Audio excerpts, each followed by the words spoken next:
Okay, today we're going to go over the definition of a derivative. Now, this is certainly one of the more rudimentary topics that I'm going to go over, but I decided I might as well do it nonetheless, since it's a building block of calculus. Now, to be concise, a derivative is really just the value of the slope of a curve at a specific point, or an equation for the value of a slope at any point. And it's typically expressed in terms of x or any independent variable, although that can vary, of course. So the equation to find the general term for a derivative is f prime of x, which is, of course, the derivative of any slope, equals limit as h approaches 0 of f of x plus h, meaning every instance of x is replaced with x plus h, minus f of x over h. So really, a derivative is just a form of a limit, as well as an integral. That's also sort of a form of a limit, as well as series. Basically, everything in calculus is basically, when it comes down to it, a limit. However, you're very rarely going to see this equation over here, or you're very rarely ever going to use it. In fact, the only AP related material I've ever seen that utilizes this formula was a AP Calculus BC practice exam. So it's useful to know, although very rarely will it ever show up. But I haven't really defined what a derivative is. I said it's the value of a slope at a point. So for instance, if I were to give you the equation f of x equals x squared, well, we can just draw that over here. We can draw a curve that fits this. It's a pretty poor curve, but whatever. If we were to take the derivative of this, we'd end up with sort of a general term for the value at any point on this curve. So for instance, if we were to find the value of the curve at x equals 0, the center here, well, we'd plug in 0. And you can see that the value of the curve is actually 0. And of course it is. We can draw a tangent line, for example, and see that it is 0. Basically, I suppose I haven't gone over this in any of my other videos, but a tangent line is a straight line that meets one point on a curve only once. And the slope of the tangent line mimics the slope of the curve at that specific point. And of course, different tangent lines, if you have multiple different tangent lines with different slopes, then the curve itself has multiple different slopes, and that's entirely possible. For instance, if we were to plug in f prime of 1, we'd end up with a slope of 2. So if we were to say that this is x of 1, then obviously the slope here is 2. And the slope at every point differs. In fact, on this specific curve, it gets steeper, the slope gets higher as x increases. So that's just the general definition of a derivative. It's an equation for the slope of a curve. However, if you were to pinpoint out a specific point, you'd end up with the value of the slope at that point. So I have to apologize. If you saw that last example that I just gave about how the derivative of x squared is 2x, and if you happen to be confused by that because you're new to calculus, don't worry, because that's a topic that you'll go over very soon.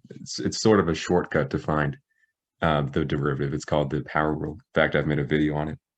But anyway, let's get into example problem 1. We're told to find the general term for the derivative of the slope x squared over 3. Now, this means that we're not going to find a specific value. We're just looking for the general term. And that's going to be expressed in terms of x. So if we were to find the derivative of x squared over 3, and I assume you're new to derivatives if you're watching this. So this indicator over here, d over dx, suggests that we find the derivative of whatever here is in brackets, or that we're finding it with respect to x. For instance, if I use d theta, then whatever here would be derived with respect to theta, and likewise for dy dt or any other really variable. So the derivative of x squared over 3 is going to be 2x over 3. Now, I suppose I could use the general term. In fact, I think that's better. I probably should. So let's say that this over here is equal to let's say y, just so I don't have to write as much. That means that y prime is equal to the limit. Actually, I suppose sorry, I suppose it would be better expressed in terms of f of x. Now, f of x and y mean the same thing. However, it's difficult to indicate what a specific point at which you're finding f of x if you're using y, if that makes any sense. So we can say that f prime of x is equal to f of x plus h minus f of x over h. So if we were to plug in x squared over 3 in place of f of x, we would end up with this over here. And I suppose we might as well do that. So in place of, we're going to write f of x here, but in place of x, we're going to write x plus 3. Sorry, x plus h. So this is what we end up here. We end up with x plus h squared over 3 minus f of x, which is just going to be x squared over 3 over h. So now all we have to do is simplify. This term over here, x plus h squared, can be rewritten as x squared plus 2hx plus h squared. Okay, so from here, we can simplify this a bit. In fact, I'll just rewrite it over here. X squared plus 2hx plus h squared over 3 minus x squared over 3. Meaning we can rewrite this as x squared plus 2hx plus h squared minus x squared all over h. From here, we can just cancel. We can combine the x squared and negative x squared, and that, of course, is equal to 0. So all we have now is 2hx plus h squared over 3h. Now, oh God, I've been forgetting this entire time. We're supposed to take the limit. Okay, so I apologize for that. If you were confused, it's because I'm an idiot. We need to find the limit of this quotient as h approaches 0. So let me make room for that over here.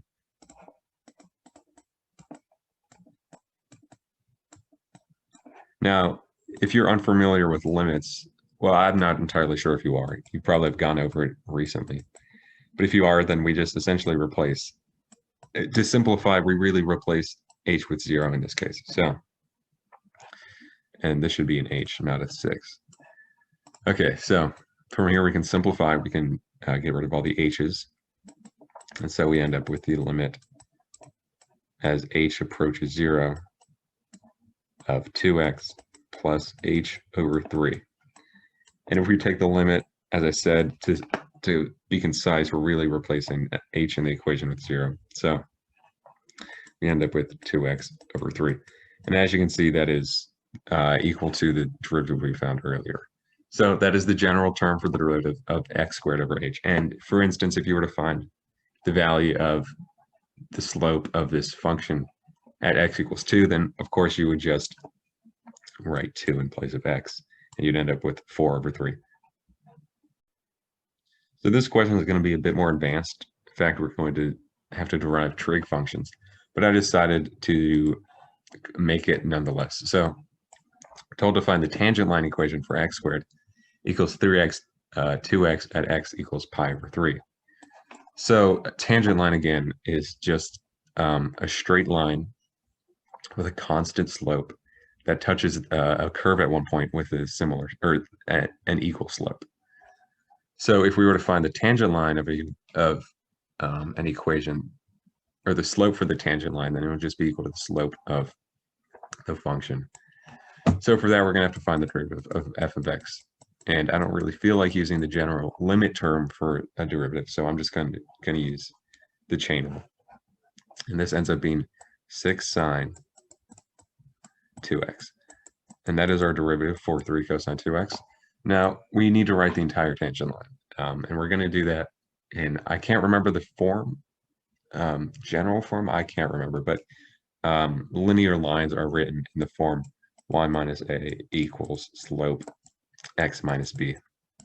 And that's the term you're generally going to want to write tangent lines in. So we have y, or sorry, we don't have y. Y stays constant. So y minus a.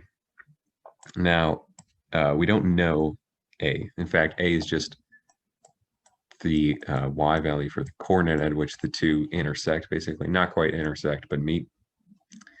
Now, b is going, or sorry, a is going to be difficult to find.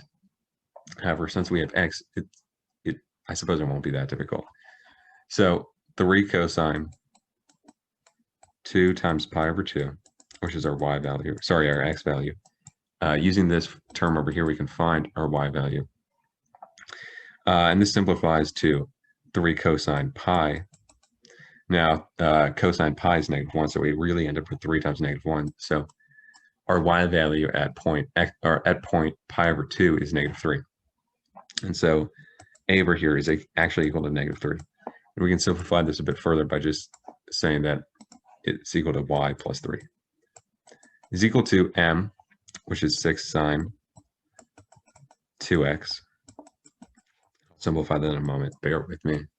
Minus or times x minus b. X stays as x. B is the x point at which the two meet, the tangent line and the general function, and that's going to be pi over 2.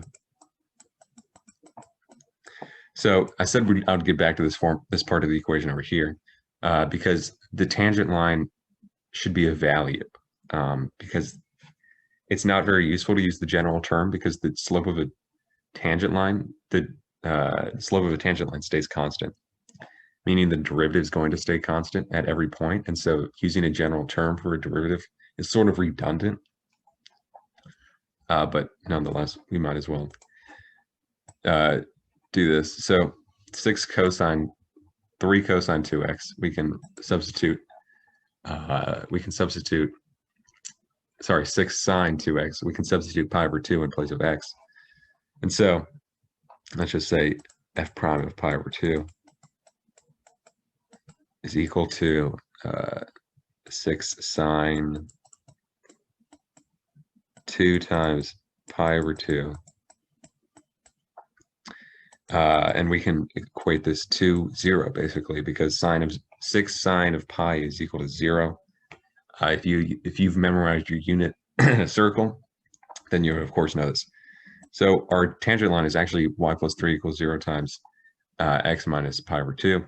Of course, we can simplify that to 0, and so we end up with y plus 3 equals 0.